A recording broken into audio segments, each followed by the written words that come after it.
Polisi Israel serbu permukiman sejarah tahan 4 remaja Palestina.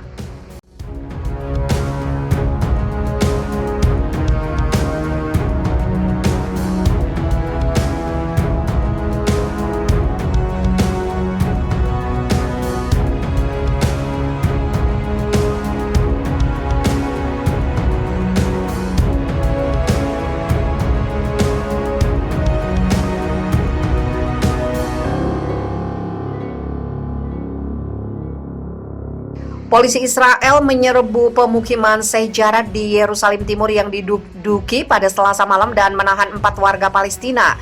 Saluran TV Kan Israel melaporkan bahwa polisi menahan 4 remaja Palestina yang diklaim telah meluncurkan kembang api ke arah petugas. Hampir setiap hari warga Palestina di sejarah ditangkap karena melawan polisi Israel yang kerap mengusir warga Palestina dari rumah-rumah mereka. Sekitar 28 keluarga Palestina yang tinggal di sejarah sejak tahun 1956 diancam oleh otoritas Israel akan diusir dari rumah mereka. Warga Palestina di pemukiman Silwan di selatan komplek Masjid Al-Aqsa Yerusalem Timur juga menghadapi ancaman serupa dengan otoritas Israel menghancurkan sebuah toko pada Selasa. Pejabat lokal di Silwan sebelumnya telah memperingatkan akan menghancurkan sekitar 100 rumah di kawasan Al-Bustan dengan dalih bahwa pemiliknya tidak memiliki izin bangunan. Otoritas Palestina mengatakan Israel bermaksud mengusir orang-orang Palestina dari Yerusalem Timur dan melenyapkan identitas Arab Palestina di kota itu.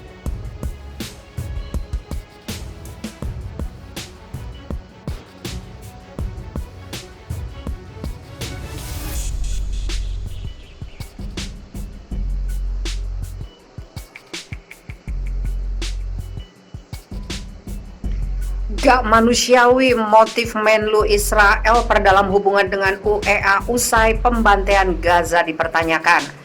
Menteri Luar Negeri Israel yang baru Yair Lapid berada di Uni Emirat Arab untuk membuka kedutaan di kerajaan Arab itu. Rezim tersebut mengambil langkah aliansi tingkat berikutnya hanya beberapa minggu setelah pertumpahan darah oleh Tel Aviv di Gaza. Menjadi Menteri Israel pertama dalam kunjungan resmi ke UEA, Lapid secara resmi meresmikan kedutaan rezim di Abu Dhabi pada Selasa 29 Juni. Lapid juga diperkirakan akan membuka konsulat di Dubai hampir 5 bulan setelah misi tersebut berfungsi. Pembukaan kedutaan besar Israel di Abu Dhabi dengan Menteri Kebudayaan dan Pemuda Emirat cuit Lapid dengan foto dirinya dan Menteri Kebudayaan dan Pengembangan Pengetahuan UEA Noura Al-Kabi ketika memotong pita dikutip dari perstv.ir Rabu 30 Juni. UEA secara resmi membuka kedutaannya di wilayah yang diduduki Israel yang terletak di bursa saham Tel Aviv awal bulan ini. Para menteri Israel sebelumnya telah mengunjungi negara Arab, tetapi Lapid adalah pejabat paling senior yang melakukan perjalanan tersebut dan dia menjadi yang pertama melakukan perjalanan dalam misi resmi. Selama kunjungan 2 hari, ia akan dijamu oleh mitranya dari UEA Abdullah bin Zayed Al Nahyan untuk pembicaraan tentang berbagai masalah bilateral. Kedua belah pihak yang mempertahankan kerjasama rahasia selama bertahun-tahun mengumumkan hubungan mereka pada Agustus 2020 sebagai bagian dari perjanjian yang ditengahi oleh mantan Presiden Amerika Serikat Donald Trump. Kunjungan tersebut memiliki arti penting tambahan sejak terjadi beberapa minggu setelah dispensasi politik baru mulai berlaku dari Tel Aviv mengakhiri 12 tahun pemerintahan Benjamin Netanyahu yang memuji kesepakatan normalisasi yang ditengahi Amerika Serikat dengan UEA dan Bahrain sebagai pencapaian pribadi. Terkait dengan itu, faksi-faksi Palestina dengan suara bulat mengecam kesepakatan itu sebagai tikaman dari belakang dengan gerakan perlawanan yang berbasis di Gaza. Sementara milisi Palestina menyebutnya hadiah untuk pendudukan dan kejahatan Israel, dan otoritas Palestina yang bermarkas di tepi barat yang diduduki mengecamnya sebagai pengkhianatan terhadap perjuangan Palestina. Pembantaian di Gaza. Pada bulan Mei tahun ini, hubungan UEA Israel menghadapi ujian lakmus pertamanya ketika rezim Israel meluncurkan kampanye pemboman baru di jalur Gaza yang terkepung menewaskan lebih dari 300 warga Palestina. Terlepas dari klaim jangka panjang mereka untuk mengadvokasi perjuangan Palestina melawan pendudukan Israel, Emirat tidak melakukan apapun untuk menghentikan pembantaian sesama warga Palestina di Gaza, apalagi meninjau kesepakatan normalisasi dengan Tel Aviv. Hanya beberapa hari setelah rezim Israel mengakui kekalahan, gerakan perlawanan Palestina diikuti oleh gencatan senjata yang difasilitasi Mesir. Israel dan UEA menandatangani perjanjian pajak untuk memfasilitasi investasi di ekonomi masing-masing dan untuk menghilangkan pajak berganda.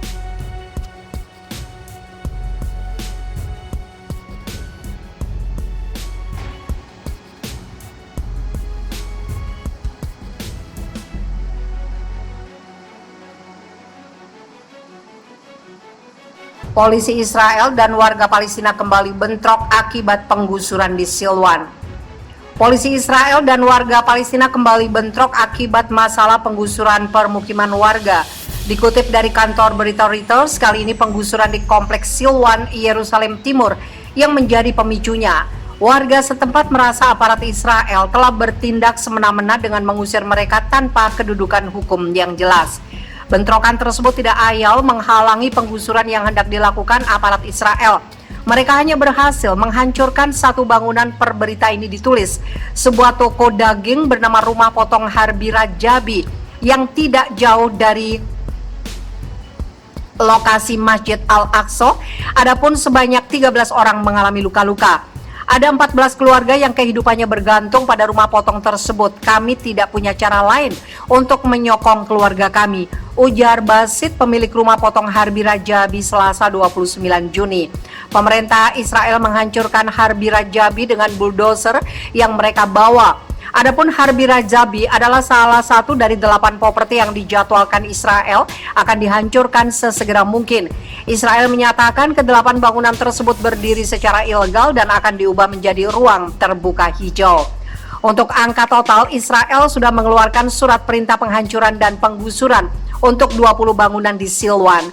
Kedua, hal tersebut akan dilakukan secara bertahap. Sementara itu, untuk jumlah bangunan yang ilegal, Israel mengklaim ada 60 bangunan di Silwan yang memenuhi kriteria tersebut.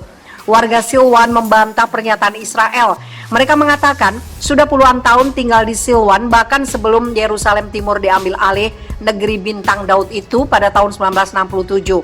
Oleh karenanya, tidak masuk akal Israel mengklaim bangunan-bangunan di Silwan berdiri secara ilegal. Cucu-cucuku mulai bertanya soal penggusuran dan saya tidak bisa menjawabnya. Mereka masih anak-anak, apa yang bisa kukatakan? Memberitahu mereka rumah akan dihancurkan, ujar salah satu warga, Nader Abu Diab. Dia menambahkan bahwa sulit mengurus izin pembangunan di Yerusalem Timur karena Israel nyaris tidak pernah memberikannya.